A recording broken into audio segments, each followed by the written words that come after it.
Hey guys, what's up? Welcome back here to today's edition of Intuitive Angling. And man, I really appreciate you guys checking out today's video and spending some time with me. And we are going to be talking about the complete BS around the continuation of spraying toxic chemicals, toxic herbicides on our lakes across the country to control aquatic vegetation. This is the most ridiculous, stupid, irresponsible, just messed up thing that has ever happened to our sport. It's been going on a long time.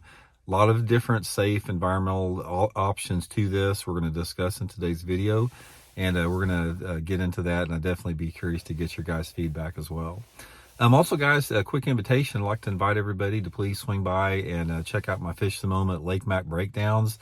We got all of our spring maps up right now. Great resources to learn more about your favorite lake. So I'll link that in the description. And also, guys, I'd like to invite everybody to please hit that subscribe button.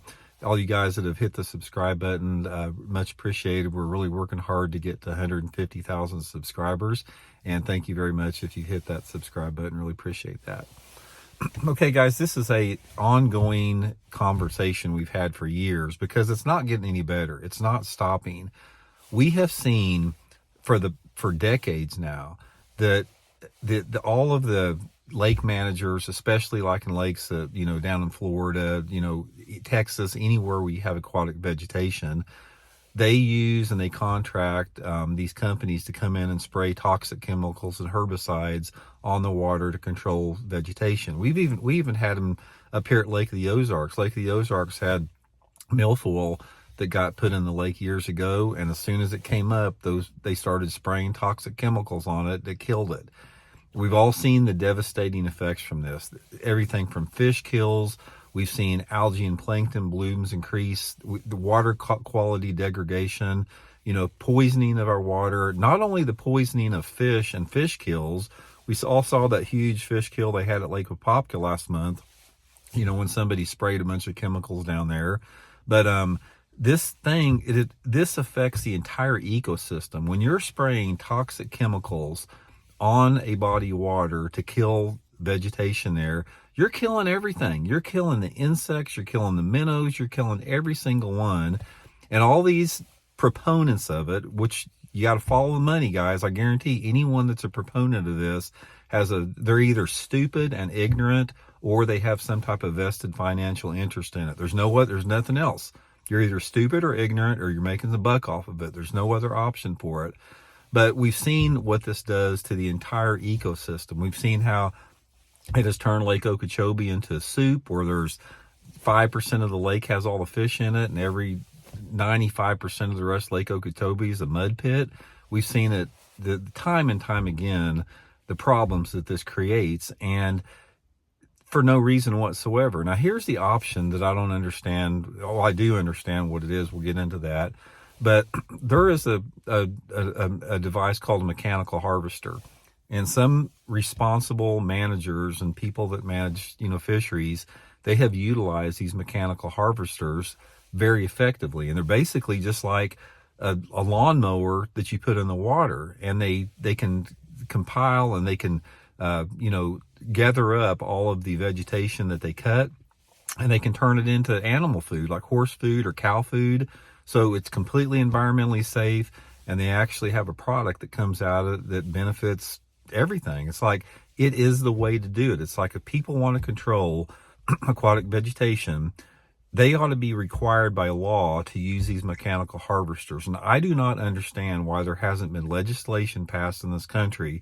I do understand, I'm going to talk about it, that has outlawed the use of toxic chemicals and herbicides on our water in lieu of the mechanical harvesters. Now, all these proponents that say, oh, this is safe, this doesn't hurt anything, this is completely safe to the public, bullshit.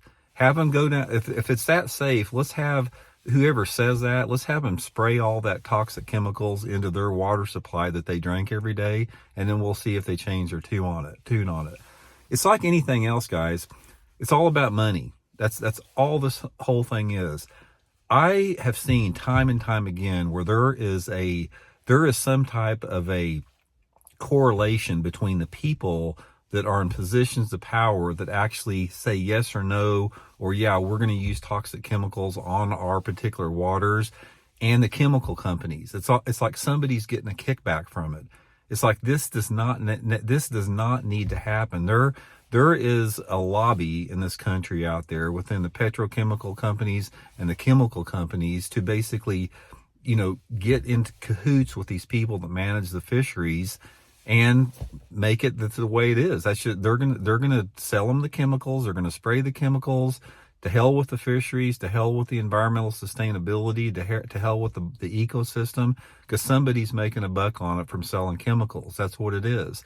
And like I said, if somebody out there, and I don't care if I hurt anyone's feelings out there, if you are in position, if you're one of those people out there that decide to contract or hire some type of person to come in and spray chemicals on the water that we fish in and that we use for our drinking water, you're either stupid, ignorant, or you have some type of a vested financial interest in perpetuating this.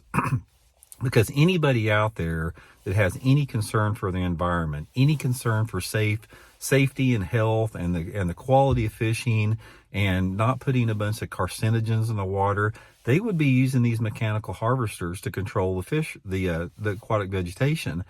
And that's another thing that I don't understand why bass anglers haven't gotten more outraged about. There is a lot of outrage amongst, especially in people in Florida. It's like somebody is requiring the taxpayers to pay to poison their water and decrease the quality of fishing. Aquatic vegetation, guys, is the number one habitat for fish. It's the number one habitat. So you're going into these fisheries that are thriving with aquatic vegetation, and you're trying to not only pollute the water, but destroy the quality of fishing within those particular lakes. If you use mechanical harvesters, guys, you can control specifically the areas that you want to manage. If there's some areas that there's got to be some traps, get boats in and out of or whatever, you can target specific areas with those mechanical harvesters to take that area out, and you can leave the vegetation, in areas that the fish use. So from that standpoint, it's a perfect solution with it. But like I said, the only reason it hasn't is because somebody's making money on it. And there's got to be some type of lobby that keeps pushing this forward, because in my opinion, it's like, why haven't we reached the point as a bass fishing community where somebody that is tied in politically with somebody cannot get a bill up for vote to say, we're not going to allow toxic chemicals on our waters. If you guys want to control vegetation and destroy bass habitat, then you can do it with a mechanical harvester. And then you can sell the baled up, dried up grass that they cut up for cow feed. It makes perfect sense. But don't ever underestimate, guys, the power and the greed and the darkness that money has, the influence that it has.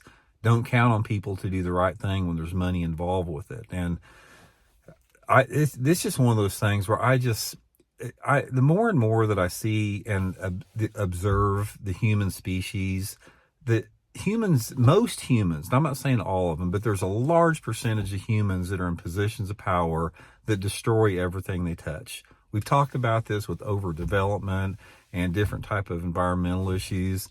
And until we educate ourselves and transcend that, it's like we're just undermining our own future here. So anyway, guys, let me know what you think about it. We'll talk later.